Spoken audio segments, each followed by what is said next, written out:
سامعین محترم، کچھ ایسے معاملات ہیں جن کا تعلق اللہ کی ذات کے ساتھ ہے، کچھ ایسے معاملات ہیں جن کا تعلق اللہ کے بندوں کے ساتھ ہے، اس لیے ان کو دو قسموں میں تقسیم کیا جاتا ہے۔ حقوق اللہ کا نام دیا جاتا ہے، حقوق العباد کا نام دیا جاتا ہے۔ اور یہ بات یاد رہے، ظلم کیا ہے؟ ظلم گناہ کا دوسرا نام ہے، ظلم گناہ کا دوسرا نام ہے۔ اور ظلم کی بھی دو قسمیں ہیں، ایک وہ ظلم ہے جو ہم اپنے ساتھ کرتے ہیں، ایک وہ ظلم ہے جو ہم اللہ کی مخلوق کے ساتھ کرتے ہیں۔ اپنے ساتھ کیا ہوا ظلم کیا ہے؟ اگر کوئی بندہ نماز نہیں پڑھتا، اپنے ساتھ ظلم کر رہا ہے، کیونکہ دوزخ کا سودا کر چکا ہے۔ اگر کوئی بندہ رمضان کا مذاق اڑاتا ہے اور ماہ رمضان کا احترام نہیں کرتا، اپنے ساتھ ظلم کر رہا ہے۔ اگر کوئی بندہ شراب نوشی کر رہا ہے، یہ اپنے ساتھ ظلم کر رہا ہے۔ اگر کوئی بندہ جوا کھیل رہا ہے، یہ اپنے ساتھ ظلم کر رہا ہے۔ اگر کوئی بندہ دو نمبری کر رہا ہے، یہ اپنے ساتھ ظلم کر رہا ہے، جھوٹ بول رہا ہے، زنا کر رہا ہے، فحاشی اور ارجانی میں مبتلا ہو رہا ہے، یہ اپنے ساتھ ظلم کر رہا ہے۔ یاد رکھو، ظلم اپنی ذات پہ کرنا یہ اللہ کی ذات اور بندے کی ذات کا درمیانی معاملہ ہے۔ کسی وقت دل چوٹ کھا جائے، انسان کو اللہ کا خوف جھڑک دے، انسان اللہ کی بارگاہ میں آ جائے، سچے دل سے توبہ کر لے، تو میرا رب فرماتا ہے لا تقنطوا من رحمت اللہ ان اللہ یغفر الذنوب جميعا۔ اللہ کی رحمت سے مایوس نہیں ہونا، معافی مانگنا تیرا کام ہے، بخش دینا میرا کام ہے۔ دوسری قسم یہ ہے جو اللہ کے بندوں کے ساتھ کیا جاتا ہے۔ اب اس ظلم کی بھی بہت سی قسمیں ہیں، یہ بات یاد رہے، آسمانی بلائیں تب نازل ہوتی ہیں جب قوم ظلم کا دامن تھام لیتی ہے۔ اللہ کی ناراضگی کا اظہار تب ہوتا ہے جب قوم حد سے بڑھ جاتی ہے۔ کہ اللہ پاک اپنی نشانیاں تب نازل کرتا ہے جب قوم غریبوں پر، کمزوروں پر ظلم ڈھانا شروع کر دیتی ہے۔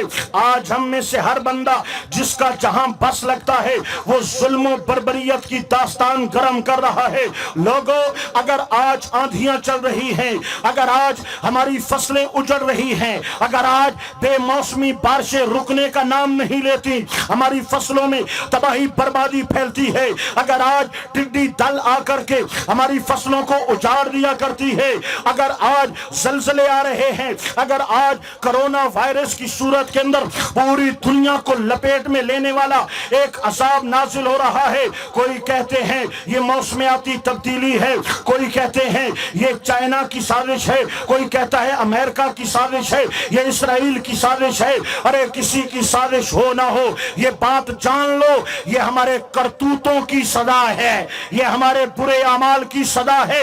ہم حد سے بڑھ گئے، ہر شخص ظلم کی انتہا کو پہنچ گیا۔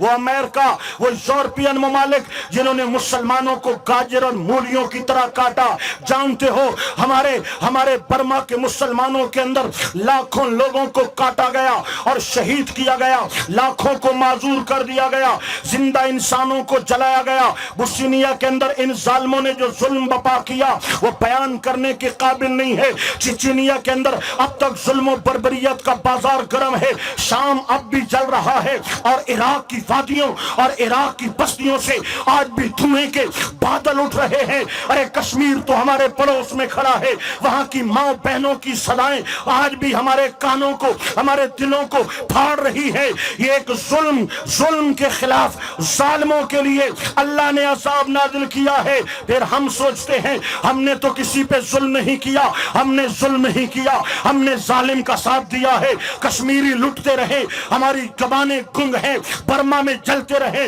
ہماری زبانیں خاموش ہیں، چچینیا میں لٹتے رہے، عراق جلتا رہے، افغانستان میں بمباریاں ہوتی رہے، ہماری زبانیں خاموش ہیں۔ جو ظلم پہ خاموش رہتا ہے وہ بھی ظالم کی طرح ہوتا ہے۔ پھر آؤ ہماری آپس میں ظلم دیکھو، جو باپ اپنی بیٹی کا حق نہیں دیتا، اس سے بڑھ کر ظالم کون ہے؟ جو بھائی اپنی بہنوں کا حق مار دیتے ہیں، زمینوں سے، جائیدادوں سے، بیلے سے اور مکانات سے جو بہنوں کا حق نہیں دیتے دبا دیتے ہیں، یہ ظلم نہیں ہے تو اور کیا ہے؟ جو اپنے بچوں کا حق نہیں دیتا یہ ظلم نہیں ہے تو اور کیا ہے؟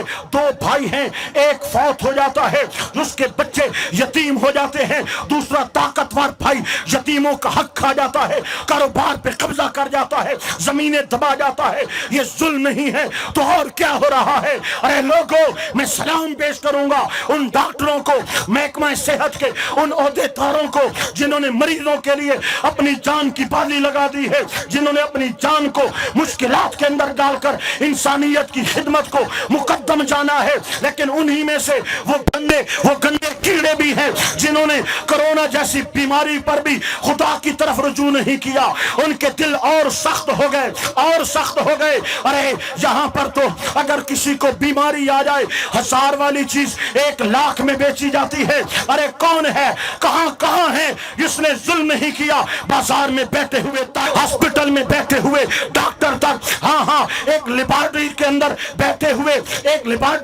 بیٹھے ہوئے شخص سے لے کر بازار کے اندر ماسک بیچنے والے تک کون ہے جس نے ظلم نہیں کیا؟ ہاں کریانے والا کہے گا میں تو ظالم نہیں، ارے 2 نمبر مرچیں بیچتا ہے، ارے برادہ ملا کر تو جو ہے دھنیا بیچ رہا ہے، ملاوٹ والی چیزوں سے انسانی جانوں سے کھیل رہا ہے۔ ارے بتاؤ، لاک ڈاؤن کے دنوں کے اندر جنہوں نے 100 کی چیز کو 150 پہ بھیجا اور پھر مسجد میں آ کر سبحان ربی الاعلیٰ کرنے لگے، یہ ظلم نہیں ہے تو اور کیا ہو رہا ہے؟ ارے ہر طرف دیکھو، ایک چپڑاسی سے لے کر بڑے سے بڑے کرسی والے تک بغیر رشوت کے کوئی بات کرنے کو تیار نہیں ہے، بات سننے کو تیار نہیں ہے۔ جس کا جہاں بس لکھتا ہے وہاں دبوچ لیتا ہے، کوئی بہنوں کی جائیدادیں دبوچ رہا ہے، کوئی یتیموں کا مال دبوچ رہا ہے، کوئی لوگوں سے رشوتیں بٹور رہا ہے، کوئی غریب کے بننے توڑ رہا ہے، کوئی کسی کا پانی چوری کر رہا ہے، کوئی کسی کا مال غصب کر رہا ہے۔ ظلم ہے، ہر طرف ظلم ہے۔ جب ظلم عام ہو جاتا ہے پھر آندھیاں آتی ہیں۔ ارے قرآن اٹھا کر دیکھو، پچھلی قوموں کے حالات اٹھا کر دیکھو، پڑھ کر کے تو دیکھو اللہ کا قرآن کیا کہہ رہا ہے۔ جب ظلم بڑھ گیا پھر آندھیاں آئیں، اس آندھی نے قوم کو اٹھایا، ہوا میں پٹھایا، آپس میں کھوپڑیوں کو ٹکرایا، پاس کر دیا۔ قوم ظالموں کا یہ انجام کیا کرتے ہیں جب ظلم بڑھ گیا۔ ایک قوم ہے جس نے ناپ تول میں کمی کی ہے، بھاز آ جاؤ ورنہ خدا کا عذاب آ جائے گا۔ باز نہ آئے، اللہ پاک نے ایسے بادل بھیجے، پوری قوم کو جلا کر کے راکھ کر دیا اور بتایا ہم ظالموں کے ساتھ یہ حال کیا کرتے ہیں۔ حضرت لوط علیہ السلام قوم کو سمجھاتے ہیں، مرد کے ساتھ کیوں زنا کرتے ہو، کیوں فحاشی کرتے ہو، کیوں بے حیائی کرتے ہو؟ اے فاحش قوم باز آ جاؤ، لیکن قوم نہ مانی۔ رات کی اندھیری وادیوں میں جبریل امین علیہ السلام کو بھیجا گیا، پر کی ایک نوک پہ اس پوری بستی کو اٹھایا، آسمان تک لے گیا، اتنا بلند کیا کہ آسمان والوں نے اس قوم کی چیخ و پکار کو سماعت کیا، وہاں سے پلٹا، زمین پہ پٹھا پاس کر دیا، اللہ نے پتھروں کی بارش کر دی اور بتایا یہ حال ہوتا ہے ظلم کرنے والوں کے لیے۔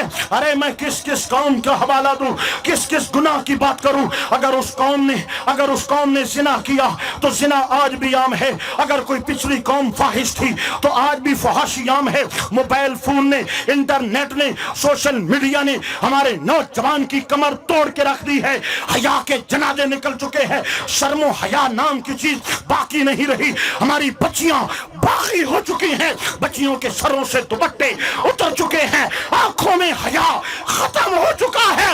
یہاں نوجوانوں نے گریبان کھول لیے ہیں، اپنے گریبان میں انہوں نے سونے چاندی کی زنجیریں لٹکا دی ہیں۔ یہ بھول گئے اسلام کیا ہے، یہ بھول گئے ایمان کیا ہے، یہ بھول گئے مصطفیٰ کریم علیہ الصلوۃ والسلام کی سنت کیا ہے، یہ بھول گئے شریعت کیا ہے۔ اللہ اکبر و کبیرہ۔ جب یہ حال ہمارا ہو گیا کہ ہم سمجھنے کے لیے تیار نہیں ہیں، جب ہم بگڑ گئے، جب ہم حد سے گزر گئے، میرے پاس وقت نہیں ہے کہ میں وضاحتوں میں جاؤں اور ایک بیماری کے حوالے سے میں بات کروں۔ ہمیں یہ تو پتا ہے اس بیماری کو کھانسی کہتے ہیں، اس بیماری کو کرونا وائرس کہتے ہیں، اس کو کووڈ-19 کہتے ہیں، اس کو نزلہ کہتے ہیں، اس کو دل کا عارضہ کہتے ہیں، اس کو گردوں کا مسئلہ کہتے ہیں۔ ہمیں یہ تو پتا ہے، لیکن لیکن یہ نہیں جانتے کہ رشوت بھی ایک بیماری کا نام ہے، غرور بھی ایک بیماری کا نام ہے، مال حرام غصب کرنا بھی ایک بیماری کا نام ہے، شراب پینا بھی ایک بیماری کا نام ہے۔ یہ روح کی بیماریاں ہیں۔ جسم کی بیماری تیری جان لے لے گی، روح کی بیماریاں تیرا ایمان برباد کر دیں گی۔ لیکن ہم لپٹے ہیں ان گناہوں میں، بدمست ہاتھی کی طرح ہم آگے بڑھتے جا رہے ہیں۔ جب میرے رب نے نشانیاں بھیجی تو بجائے اس کے کہ ہم نشانیاں دیکھ کر کے توبہ کرتے، ہم نشانیاں دیکھ کر کے اپنے مالک کی چوکھٹ پہ آتے، ہمارے دل تو اور سخت ہو گئے۔ ہم نے ظلم اور زیادہ کر دیا، ہم اور زیادتی پہ اتر آئے، ہم اور اپنے وقت کو فحاشی اور جانی میں بسر کرنے لگے۔ ہماری مارکیٹ کے اندر، ہمارے معاملات کے اندر دوستو ظلم اور بڑھتا چلا گیا۔ آؤ قرآن ہمیں مخاطب کر رہا ہے۔ میرے آخری الفاظ ہیں، بغور توجہ کر کے سنیے گا، شاید کہ کسی دل پہ اتر جائے میری بات۔ ذرا سبحان اللہ اونچا بولیے، اونچا بولیے، اگلے پچھلے ہاتھ اٹھا کر بولیے سبحان اللہ۔ آؤ سنو دوستو، جب ہم حد سے گزر گئے تو میرے رب نے پکارا، ثم قست قلوبکم من بعد ذلک فہی کالحجارہ او اشد قسوہ۔ لوگو تمہارے دل سخت ہو گئے، تمہارے دل پتھروں کی طرح سخت ہو گئے، تمہارے دل تو پتھروں سے بھی زیادہ سخت ہو گئے۔ کبھی اپنے دل پہ نگاہ ڈالو، کبھی خوف خدا سے بھی آنسو آیا ہے، اے دنیا والوں سے ڈرنے والوں، کبھی رات کو اٹھ کر اپنے خدا کے خوف سے بھی روئے ہو، اے دنیا کی فکر کرنے والوں، کبھی قبر کی بھی فکر کی ہے، اے دنیا کے لیے مرنے والوں، کبھی قیامت کے متعلق بھی سوچا ہے، اے دنیا کے اصول و قواعد و ضوابط کو جاننے والوں، کبھی شریعت کے اصول و قواعد و ضوابط کبھی پتہ کیا ہے۔ جان لو اگر کوئی 100 سال زندہ رہنے والا ہے، ایک دن مرنا ہے، آخر موت ہے، کر لے جو کرنا ہے، آخر موت ہے۔ جس نے ماں کا پیٹ دیکھا ہے، غور کرو، صرف کان نہیں ذہن بھی میری طرف متوجہ کرو، اپنے دل کی دھڑکنوں کو روک لو اور اپنی روح کو حاضر کر کے ذرا سوچ کے سنو۔